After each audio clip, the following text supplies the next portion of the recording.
Are you pressing it? Otherwise, oh, you found it. Got it. Yeah, thanks. I know some of the ones I've done automatically record and some don't, so good, good thing we did that, or else I'll be like, what? I promised. What? So I'm gonna just start sharing my screen. We're gonna probably get going here. There is only so much time in the day. Oh, but you know what? I should probably pull up the right. Leo.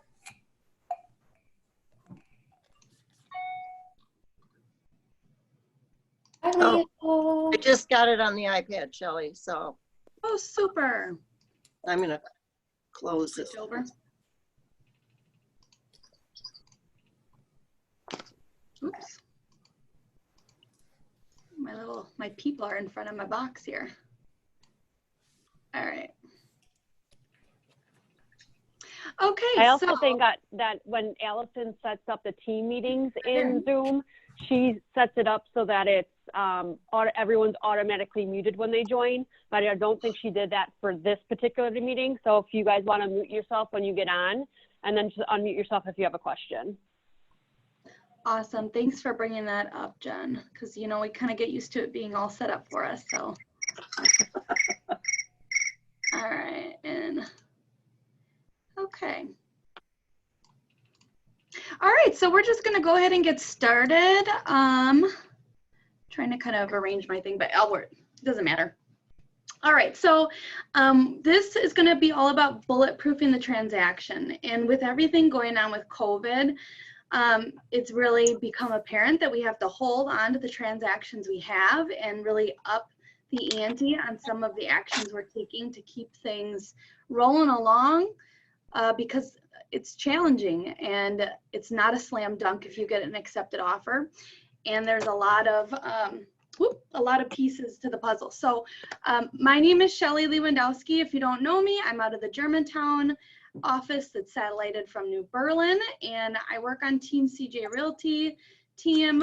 My husband CJ, I'm the executive assistant for the team, and we just hired a transaction coordinator, but guess what? It was right before all this happened, so she is not even trained. So I've been doing transactions, and with me on this call, I just want to introduce Lynn Baresi from Focus Title, who does transaction coordination like a boss. Lynn, can you share just a little bit about yourself for everybody they don't know? Okay, I've been the transaction coordinator for a little over a year now, and I was an agent for 4.5 years prior to that. So for Keller Williams and for another company whose name will remain anonymous. So I have a lot of experience in the realty world besides doing transaction coordination. And I'm very willing to help anybody out. If you can't get a hold of your mentor, feel free to reach out to me. I'm just a phone call away or a text away. And I am available Monday through Fridays, usually 8 to 5, but that's not a set schedule. So. Perfect. That's really good to know, because, you know, people on this call, like if you're someone who is brand new, like someone like Lynn could really help you out by taking a lot of the busyness of a transaction and putting it in someone else's hands. So that's why we thought we'd make a really good team to kind of talk about bulletproofing the transaction. Okay, so you've got an accepted offer, woohoo! But the thing is can you keep it together? In a shift, just doing the minimum really isn't gonna. Alex, how can I help you? Yeah, go ahead. Oh, Alex, sorry. I think you must have got a phone call. All right, and so inefficiencies will be uncovered. So as you know, we've gone into this new season, I've been looking more carefully at some of my systems and finding little flaws, little things that I just did and I didn't write them down. And like you notice more when the busyness around you is less. So doing the minimum isn't going to cut it. You got to go above and beyond, because right now, like when the market is good, like it's all gravy. Like you just have to do, I think I might need to mute people. I'm kind of fumbling around with that. So Lynn, can you just, while I mess around with this, would you mind just talking a little bit about how the benefit of keeping a transaction together can also help you with referrals and repeat business? Sure. So if you're kind of fumbling through and not keeping track of like your dates and deadlines, letting things slip past, it makes you look very unprofessional to your clients and also to the realtor on the other side. And you want to keep those two relationships really key, because your clients are going to be your future referrals. They're going to say, oh, she was just great during the transaction. We didn't have any problems. So you want to make sure that you're keeping that communication and dates and deadlines and everything else along the line. You want to keep those up to date and current and communicating with them so that you're going to have a good reference. And as far as the agents on the other side, you also want to keep that experience good, because you may run across that person. There's something like 2,000 agents in the Milwaukee area, Milwaukee County area. So yes, you might not ever deal with that person again, but you might, or you might work with one of their partners or another agent in their office. You want to have your name out there as being professional and having it together. So there's two ways that referral and sphere works for you. So we just want to make it so that you guys are having a very positive relationship with everybody to keep that going. It'll pay off down the line, let me tell you. Definitely. It's the 80-20 rule. 20% of the agents out there do 80% of the business. Like there are people that we've done transactions with that we consistently do transactions with every year. And then there are some that we never run across again, but you don't really know what's going to be the case. So it's best to just always be professional, on top of your dates and deadlines, and to treat them how you want to be treated. So as we kind of go, that was the intro. I would love it if you guys could put any questions that you think of in the chat box, and we'll just periodically go into them and read them out loud at the end of probably each slide. All right, so why do deals fall apart? So we have 6 main reasons that we kind of came together, and we also put them together from the Shift book. I think it's Shift Tactic number 12, Bulletproofing the Transaction. So we kind of reordered them a little bit because Lynn and I, being in more of a transaction coordination role, like we have kind of a unique way of looking at it because we're not also agents. Well, Lynn was, but we're focused on making sure the things on the back end all line up. So the first one that we'll be talking about, it falls apart because of a lack of solid systems being in place. Poor communication. 3, unreasonable expectations on behalf of the buyers or sellers. Negotiations around repairs. The buyer's inability to secure financing or meet deadlines. And appraisals coming in lower than the contract price. So our kind of main one, ooh, my mouse has a little excitement to it. You don't know what I'm going to go to next. So the first one is a lack of solid systems being in place. So, if you don't have any systems, there's no consistency, and you have to reinvent the wheel every time. So When CJ and I first came to Keller Williams, CJ's been in business now for 10 years as a real estate agent. We've only had a team for, I don't know, a year and a half. So when we first came to Keller Williams, maybe a year and a half, we didn't really have that many systems. I had a really basic system for transactions. And I didn't really have a lot of templates. So every time I was reinventing the wheel, and it was challenging because CJ didn't have time to train me. So I had to kind of learn them as I went, and I didn't want to bother him all the time. And there was really nobody around to support us or me. I was kind of, just his, his, I don't know, pretty little wife that, doesn't have a brain in her head. Nobody really paid attention to me. And so we came to Keller Williams and we learned all these systems. And what my biggest takeaway about systems is that you can do double or triple the amount of things that you used to do if you just have, check boxes, some sort of a system of handling the transaction, because every transaction is basically the same. It's got a lot of moving parts and a lot of things that'll be different, but like the basic setup, that you're going to have inspection on most transactions, right? So just creating structured emails, that has been like life-changing. And Lynn, you use those too, right? Correct. So going back to the systems, Shelly, it can be something as easy as just an Excel spreadsheet that you put all your basic dates and deadlines into. That's what I did.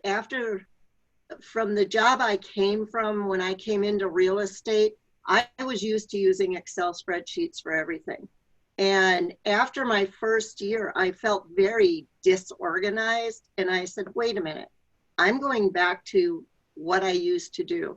And I did an Excel spreadsheet and I pinpointed every key, like when is the earnest money supposed to be due? When is my home inspection due? When is it actually scheduled? You can make yourself an Excel spreadsheet that you refer to every morning and just, take 5 minutes in the morning and look at it and see what needs to be done. It can be something that simple. The checklist that I have for the systems that I work on now, I have over 60 different things that I can check off for each transaction. But we even, as long as this has been in business, we're still adding things to that checklist as things come up, and this system's been in existence for over 4 years. So, but you need to start with something basic to keep you in line, basically make sure that you don't miss anything. So when you guys are ready, I'm happy to share where in the One Spot for Resources, there's a fabulous checklist that Shelly actually shared with us last year. And it's in the folder for all of you to copy into your own drives and follow it. So whenever you want me to do it at the end, I'm happy to share my screen and show them where that all is. Super, thanks for sharing that, Jen, because that is still what we do. Like CJ and I, we started putting all of we're in Command, but we don't have all of our transaction tasks happening in Command. And I found that for me, like right now at this point, like the spreadsheet helps me feel organized, and I can continually, like you said, Lynn, tweak it. So usually I tweak things after things go wrong, or maybe just dialing in a little, like just this last week, I started going through again the listing accepted offer, like linking up different things through the Google Sheets so that I can actually just click on the link and it pulls me to that template or that flyer or whatever I want to share with the client. So you're always tweaking it. So sometimes we want everything to be perfect and it's overwhelming, but really it's just starting with simple Sally and then taking it up from there. And I got my transaction coordination sheet from the Lifetime Realty Group, and I know Katie Pacheco used it, and you know, I took theirs and I edited it for me. And so maybe you'll take the one that's in the one resource or one spot for resources, and you delete like half the things because you know what, it's too much for you, and that's okay. But just having something so that you can be looking at the same things in every one and you don't miss something. Mhm. And it doesn't have to be perfect. You know, just make it work for you, and you can always tweak it. Because if you wait for it to be perfect, you're never going to move. Yeah, it's never going to happen, right? Not going to happen. No. And you know, the other thing too, and I reached out, Jen Hale works with Terry Lewis. She checked this out for me and just to give me her feedback. And she was like, oh, and don't forget to add in, like, treat everything like it's closing like 2 weeks sooner.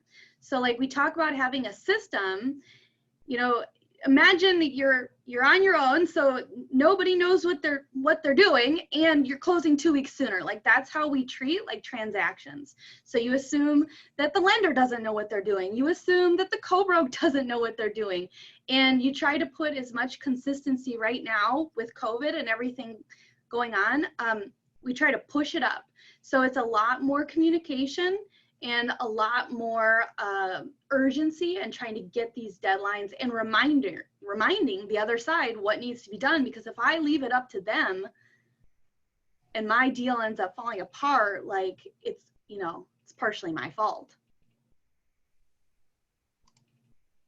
All right. Next, poor communication. That leads me to the next topic, over communicating. So you guys probably know buyers and sellers, we give them so much information. When you get an accepted offer, it's like, oh, you know, this is going to happen. This is going to happen. They're not going to remember most of what you have told them the first time. I know that there's statistics out there. I don't know them offhand, but I want to say like it's something huge. Like they don't remember like 60% or something like that of what you say. So over communicating, reminding them of what's going to happen, and just constantly being in communication with them. Right, Lynn? Yes, constant. I usually send out a dates and deadline email when you first start, and actually it starts before that. I am of the belief that you should talk about dates and deadlines during your buyer consultation.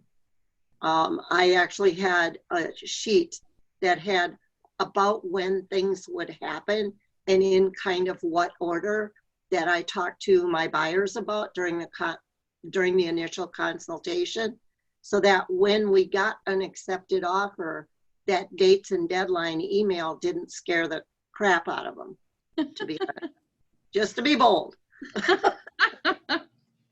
So, because it is a lot, especially when they're new buyers and it's their first transaction or their first offer, and you don't want them to be afraid and have buyer's remorse just because of dates and deadlines. So. And I love that you shared that too, because we talked about in the last slide, tweaking your process. Like I've tweaked some of my templates, like the, you know, important dates and deadlines email, because I'm like, whoa, I am kind of overwhelming here.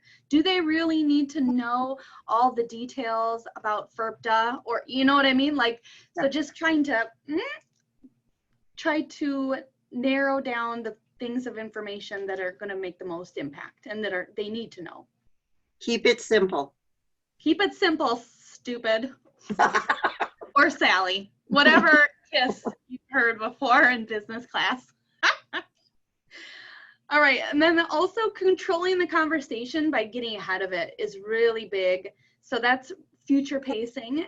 So that is pretty much trying to let them know what's going to happen before it happens, so that it's not a surprise.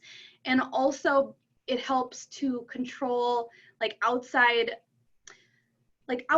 influences, you know, like inspections when you have parents that are well meaning coming, or the lender, or we give them loan commitment and they're like, what is loan commitment? Like, I thought that they said they could get the loan. Like, if we don't kind of set things up ahead and put the dominoes in place for them to understand, like, everything is a surprise, and people don't like surprises when it comes to this kind of stuff. So everyone's understanding about when things come up, it's as much as we want it to happen, it's not always going to be easy, and it's not always going to have everything go to plan. But if you can keep them informed and they're not surprised by everything, you're really going to find that they appreciate that. Also, asking clients what the best way to give them updates. So Lynn, how often do you touch your files? And you've got quite a few files, so it's a little different than a new agent, but how often do you usually touch them? All of my files get touched at least once a day. And then the ones that have dates and deadlines, we have a dashboard that they come up. It pops up if it's overdue, if it's due today, if it's due tomorrow. So that we for sure do not miss a date and deadline.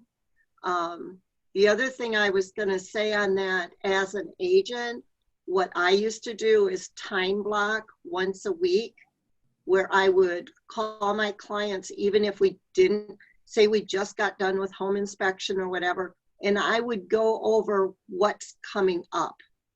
So like that, they will primarily be communicating with the lender coming up, and they should be getting a loan commit. So you want to also time block with your clients.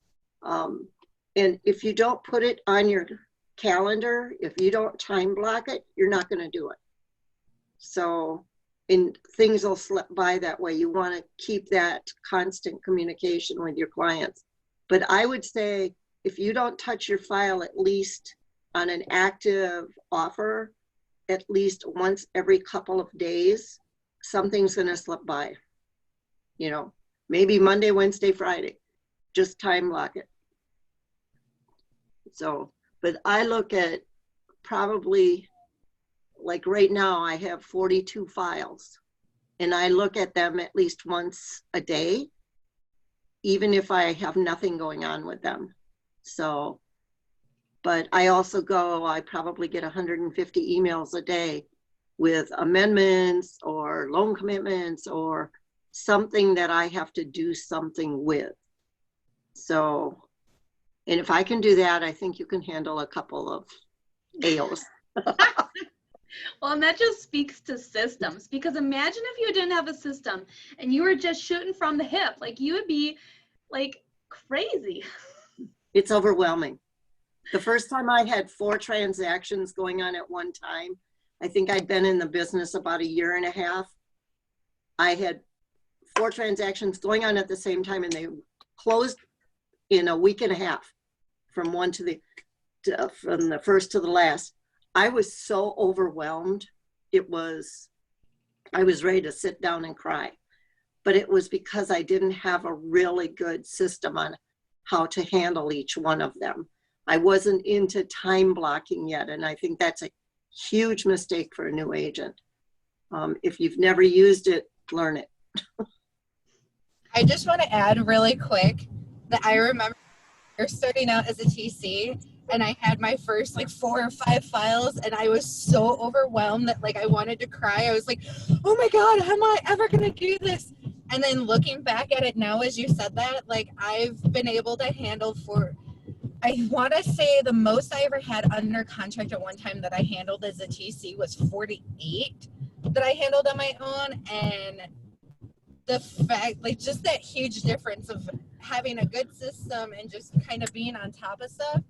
And you can handle 48 and just be like, oh yeah, bring it on. I can take on more, compared to having just that 5 and feeling like the world is going to collapse any minute. Exactly. This is such a difference. Thank you for sharing, Jen, because that is so true. Like we don't know what we can do until we set up a system and we do it. So bravo. All right.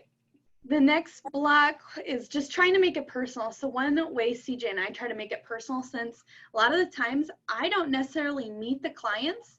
So being an agent, you're meeting the clients, you know the clients. But for us, like a big piece is trying to get my personality to convey across, because when you email me, I'm very precise. I'm probably a little bit cold, but when you see me, I'm happy, I'm smiling. So like we do little videos a lot. So I'm just gonna play one just of a congrats. Like we're just silly, and we send them in emails. We send them through Facebook Messenger or whatever. A lot of times through email, we use BombBomb. So we do, a lot of on our accepted offer, like I'll get a little board like you just saw, and I just write on it, and then like I usually talk. This one was just a clip for a Facebook story, but just trying to think about different ways to make it come across. And look at my crazy mouse. All right, and the last thing is, gosh, what do you do, Lynn, if you are just not getting a response from maybe a lender or from a client or from the co-broke? What do you do? Pick up the phone. Pick up the phone. Don't keep sending emails if they're not responding. Don't bother sending texts if they're not responding. Just pick up the phone. Yeah, absolutely. Because when push comes to shove, are you going to be the person that gets it done? Or are you going to be the person that says, oh, well, I tried? It's like, you got to put in more effort. So just picking up the phone sounds simple, but it solves a lot of problems. And a lot of times it's communication problem.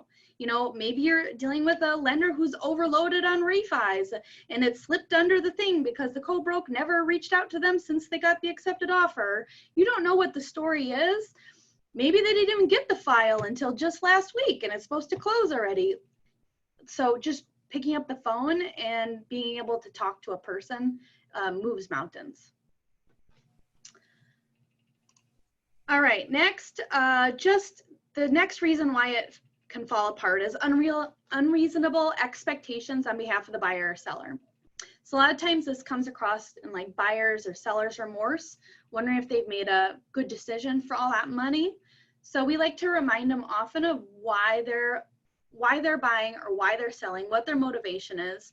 So like I just did a screenshot here, I didn't play it, but like this is what I put in like when they get an accepted offer. And in it, I usually say what their motivation is. And then as we go through, I do these little videos, not every week, but here and there throughout the process, just to put my face back in it so that they feel like they know me. And I'll be like, oh my gosh, I'm so excited for you guys. Having 5 kids and being in that house has got to be making you go crazy. Or, just something to tie their motivation back into their decision, because the process is so long, sometimes they can forget why they want to move in the first place. And then also future pacing the clients for each step of the process. I'm just going to show like some pre-inspection email templates that we use that try to help with unreasonable expectations. So on the left side is one for a buyer. So the inspection's been scheduled and it's pretty much saying like, oh, as a reminder, I plan on it taking blah, blah, blah time. The inspector will arrive early. So I'm letting them know like kind of what to expect. They're going to do the exterior inspection, then they'll move inside. And I know it's really tiny writing, so you probably can't read it. But there'll be things that are true. Okay, this is the part that I wanted to highlight, saying the inspection will undoubtedly uncover minor things. They always do. There'll be things that are true of any house that's a few years old. The thing to remain focused on is, are there any major issues that we didn't notice ourselves? So we always encourage customers up front to keep focused on the big functional or value-driven items, not leaky faucets or a gutter that needs replacement. If we need to negotiate any items from the inspection, we'll be looking for major defects, things that significantly affect the value of the home. And then I also identify CJ as the main point of contact, or whoever the buyer's agent is in this one. And I just trying to let them know what to expect, and also kind of let them know like they're going to get a big report.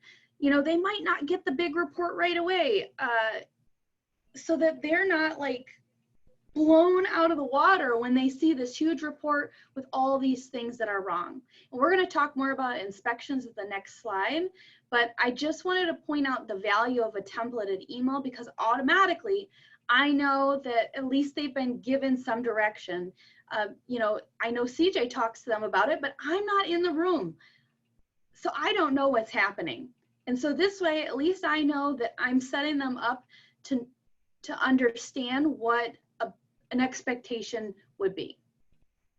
Lynn, did you have anything else to add about buyer or seller expectations?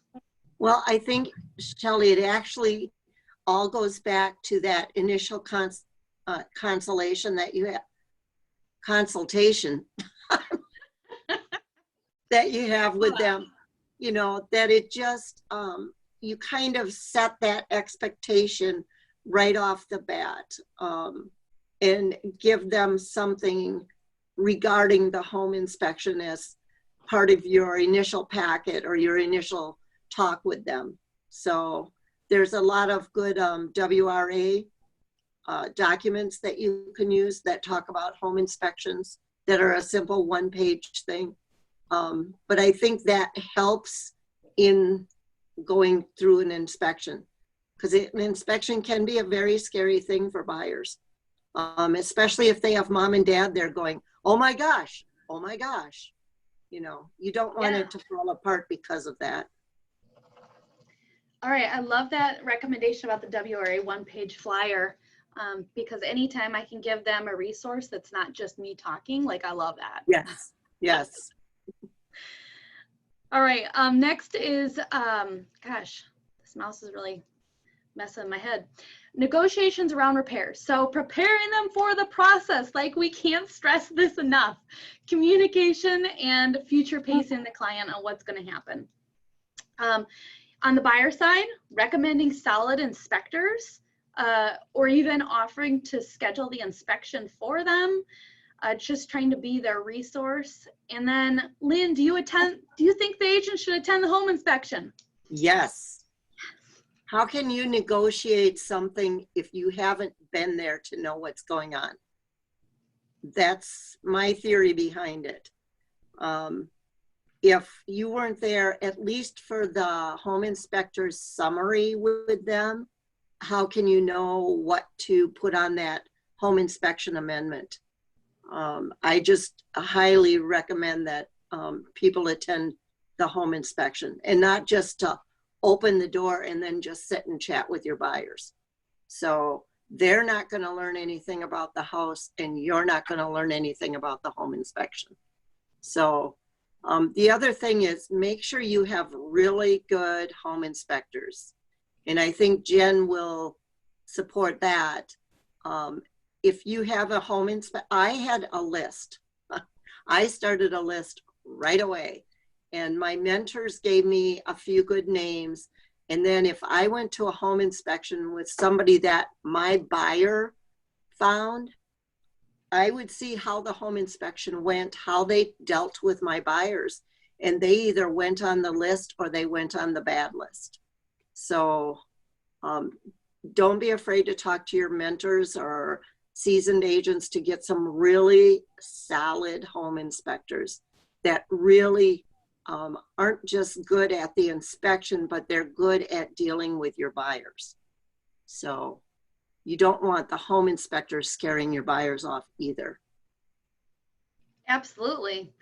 Like, I love that you pointed that out, because if you, you know, need a resource, your mentor, like, bam, they can give you people. Otherwise, if you leave it up to the buyer, like, they're just going to look in the yellow pages most likely, and then who knows what you're going to get, and that can just spin your whole transaction out of whack if you get the wrong person. Yes. Another note is, if you're negotiating something that may need a permit, you might want to research to see if it's even possible. So besides talking about permits, could even be like, is the business booked out? What's their timeline look like? Are they able to do business? We've had some things that needed to be done that it's been a struggle to get the contractors in because they're booked out. I don't, you know, So I just wanted to point that out too, because sometimes we have to end up going with a credit instead of having the work done. So just talking that out with contractor before you do your amendment if possible, or getting a quote, or and then also, yeah, go ahead, Lynn. A little note on that is know what kind of loan your buyers are getting, whether it's like FHA or VA. Some work has to be done because if it's not done from the home inspection, the appraiser is going to call it out anyway, and you don't want to take a chance on that jeopardizing your closing or your appraisal, getting that work done, like peeling paint. Yeah, peeling paint will be the death of me. Yes, the death of everybody. And you don't want that surprise, you know, a week before closing. Imagine if you've got a tight timeline, your appraisal's not due until right before closing, or your loan commitment, and then, oh, surprise, the whole thing can be derailed completely, or it could even just be delayed. But if it's a domino effect, like that can cause some real problems.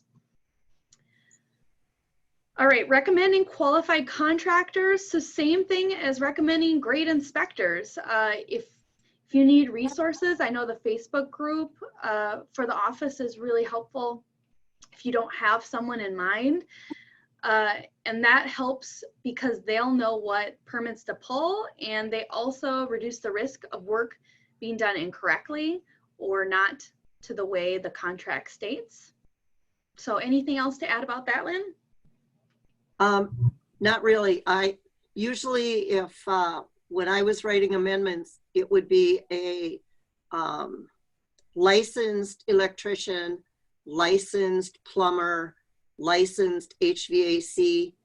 But if it was minor repairs, then we would have qualified contractors in your wording in your amendment, because that kind of makes sure that you're getting a licensed electrician, not Uncle Joe who thinks he knows how to wire things up. Yeah, Uncle Joe. So, yeah. Bad news. Yep. All right, next, buyer's inability to secure financing or meet deadlines. So some extra things that we've been doing now is, you know, as agents, calling lenders before accepting an offer to get some more info on how solid the buyers are. And, you know, if you don't know the lender, like let's say you're working on a buyer side and your client's like, oh yeah, my go-to is this person at this bank.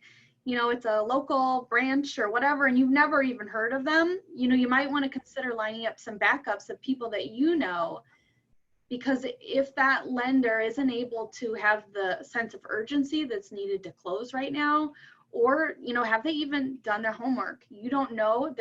It's kind of like real estate agents. You know, you don't know, like there are a wide range of skill level and follow-up. Yeah. So I always just treat everyone like they're going to be mediocre. And if they're amazing, I'm surprised and delighted. Providing. Again, this is on either the buyer side or the seller side. Yeah. Yep. Either side. If you get a pre-approval from your buyers and you're just questioning the lender, don't be afraid to call that lender. Never be afraid to call a lender and just say, I'm working with so-and-so, or I have an offer from this buyer. So don't be afraid to do it if it's your buyer, and don't be afraid to do it if you get an offer and you have the sellers. So know what you're going to be dealing with the lender. And if you have trouble getting a hold of the lender, that's a heads up. That's the way your whole transaction is going to be. Yeah, absolutely. I know we've definitely had ones where we've been on the listing side and buyer financing fell apart, and you know, our go-to lender was able to step in and help. And we've had ones where they tried to help and they couldn't help, but you don't know until you ask.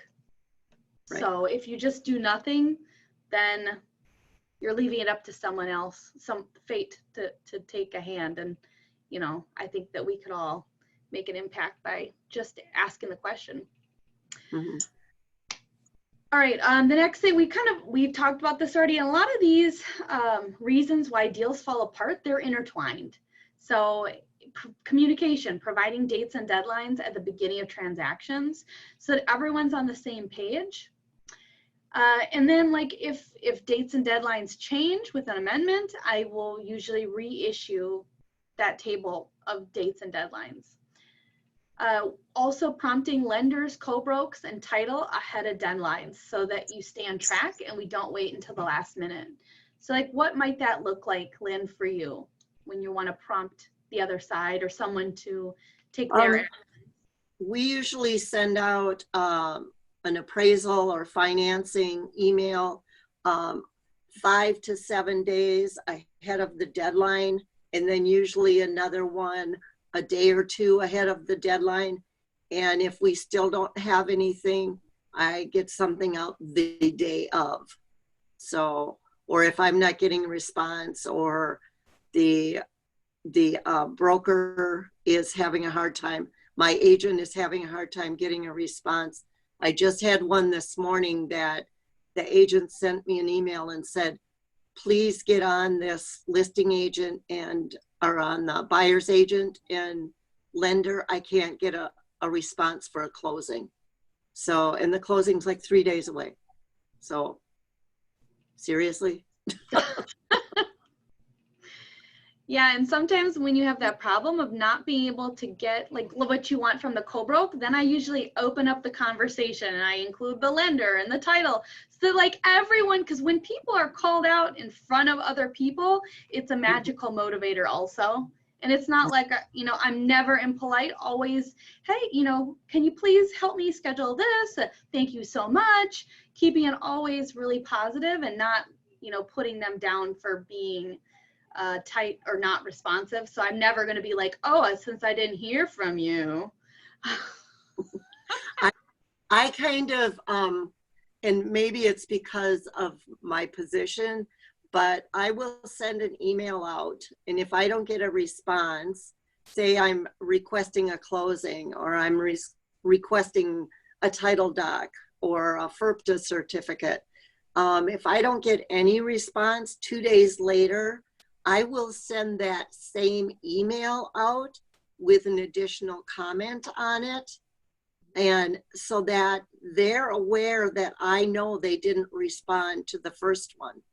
And now I'm asking them as an attachment to that email. So they can't say I didn't send it. That's a great idea, Lynn.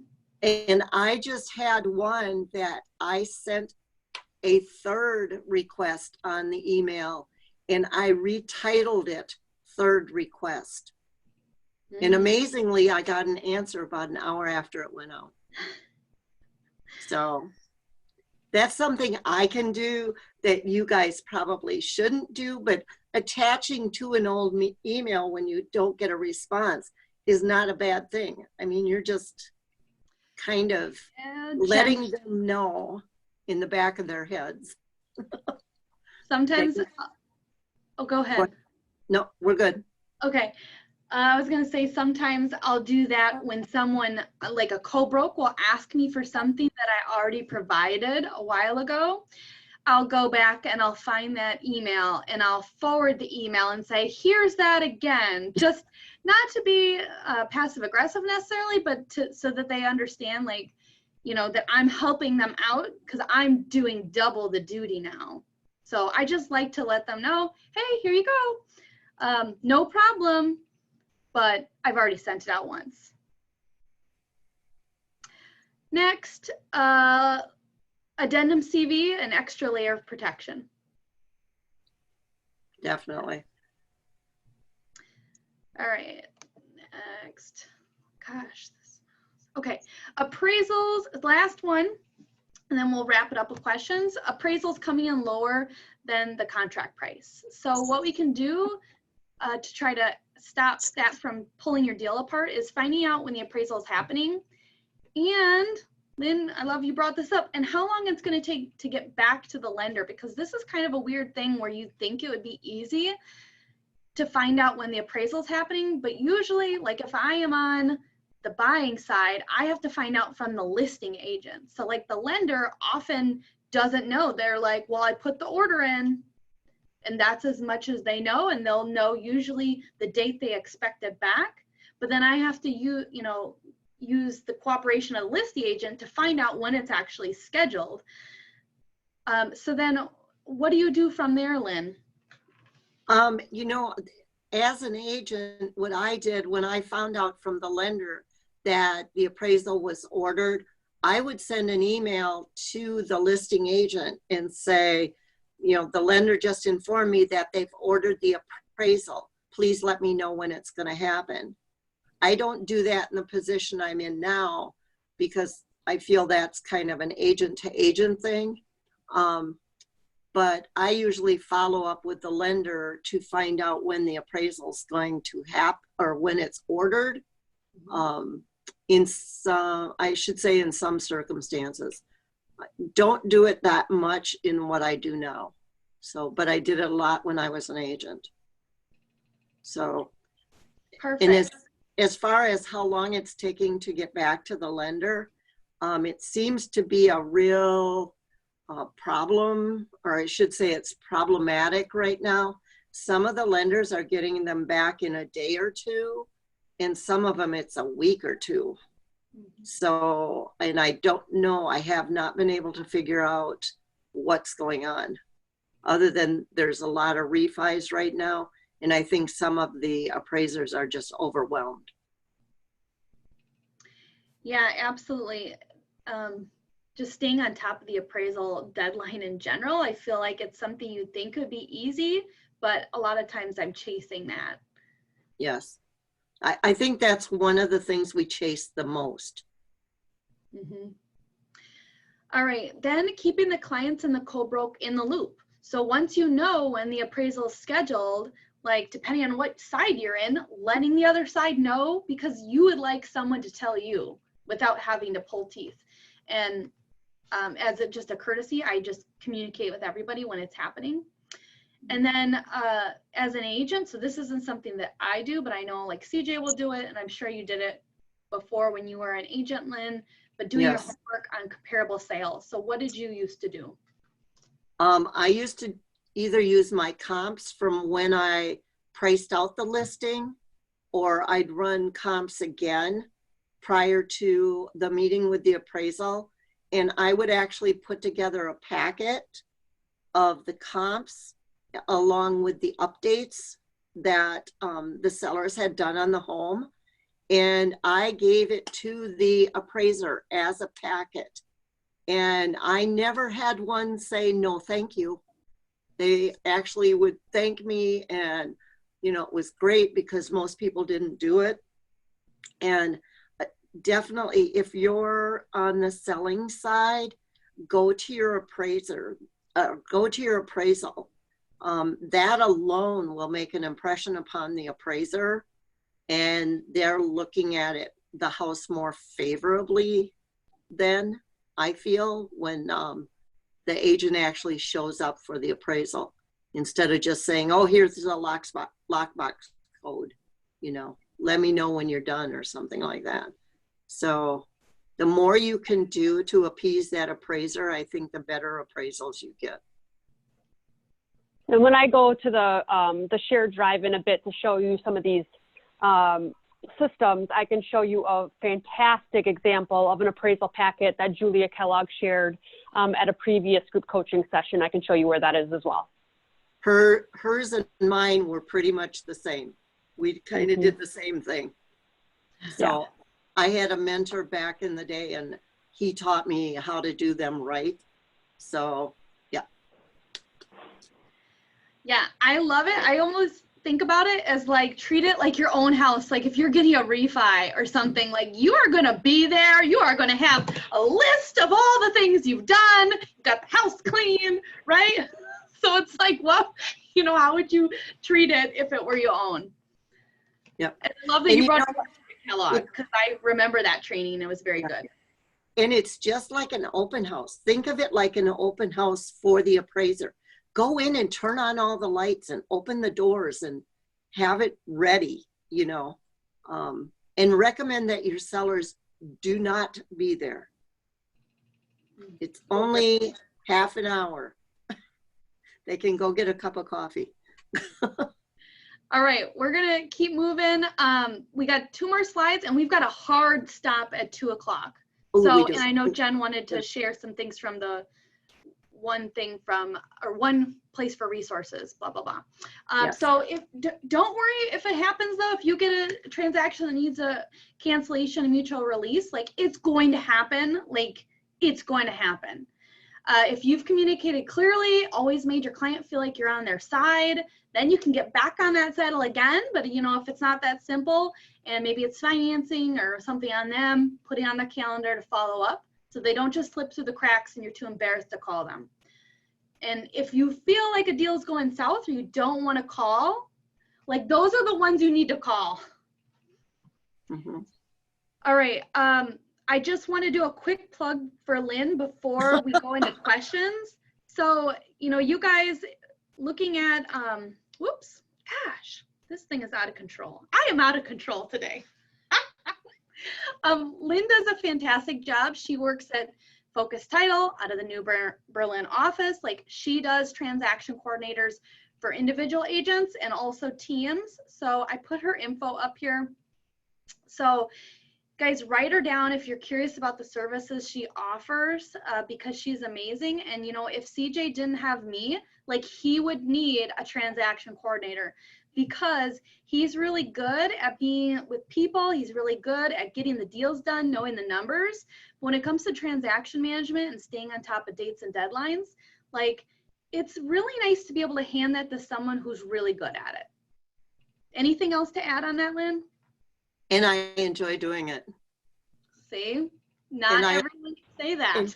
And don't be afraid to call me and ask questions, because my theory is the only stupid question is the one you don't ask. All right, love it.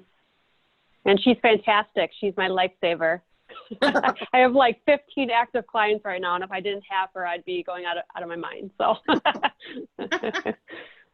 Oh man. Well, thank you, ladies. This was amazing. This was so awesome. I just want to quickly, because I know we have a hard stop. I want to share. I wonder if I can just do this. Hopefully, can you guys see this now? Yep. Okay. Yes. So one spot for resources. If you go into your Keller Williams Google Drive and type in one spot for resources, you should have access to this. There is a folder that Cindy created. And it's called the 1 KW Launch Group Resources folder. Click on there. Spend some time in here because there's some amazing information. But one thing, I'm going to show you a couple things. One, in the AO templates and communication folder, there's some KW dates and deadlines templates that have been shared in the past that you can go to. But I want to go down to... and again, spend some time in these folders. There's a sample checklist folder, and here's the copy of the transaction manager template that Shelly uses for her team, and she so graciously shared with us. There's so much great information here, guys. There's a listing template and a buyer template. So there's just every single thing that you could possibly need to do throughout a transaction. So you could literally copy the listing template tab, name it the address, copy the buyer template, name it the name of the buyer, and then just check off, have you done that? Have you done that? And so what I suggest you do is you go into this copy of transaction manager template, copy it to your drive because you're not going to be able to edit this, copy it to your drive and start to personalize it to your business. It's really important. And this is going to be your lifesaver until you're ready to hire Lynn, which of course I highly recommend, but this is going to keep you on track. So there's a lot of other great sample checklists, but I wanted to make sure that you received that or saw that. There are listing accepted offer checklists in here with what do you need to do next and what do you need to get going once you have an accepted offer. So go through these resources because they're here for you and they're super helpful. If we go back to the main folder, and you go to financing and appraisals, this is where there is a appraisals folder, And here, there's an appraisal packet that Julia Kellogg spoke on last year, and it's literally everything that she prepares when she goes to an appraisal for one of her listings. It's fantastic. Go through it. She's very detailed and about what she presents. And if you have any questions, once you do go through that, feel free to talk to her, your mentor, or Kathy Whitaker, the new launch coach. And then, did I just get out of, I'm going to guess I accidentally got out of here. Yep. And then one last thing, again, there's just so many things in this One Spot for Resources group resources folder. But if you go into buyer consults, because they talked about how important it is to talk about these things ahead of time, right? So I even have everything that we talk about. There is a first-time home buyer guide that shows them what to expect. There's a home inspection handout that you can be giving to your buyers and how to select someone, all the questions, what does an inspector look for? So many resources that I know that we're all so busy, but they're all in this One Spot for Resources for a reason. You know, there's an example in here how to talk about client versus customer that the WRA put together. So if you don't understand buyer agency, go and read these documents because these will also help keep your transactions together. I hope that was helpful. Super helpful. Okay, we've got 2 minutes, so we're probably going to just do a hard stop here so that people can get off and go to the bathroom before their next call. Sorry, we didn't really open it up to questions as much, but I didn't see anything in the chat box. So if you guys think of a question, you can email Lynn or myself, and we can answer the best that we can.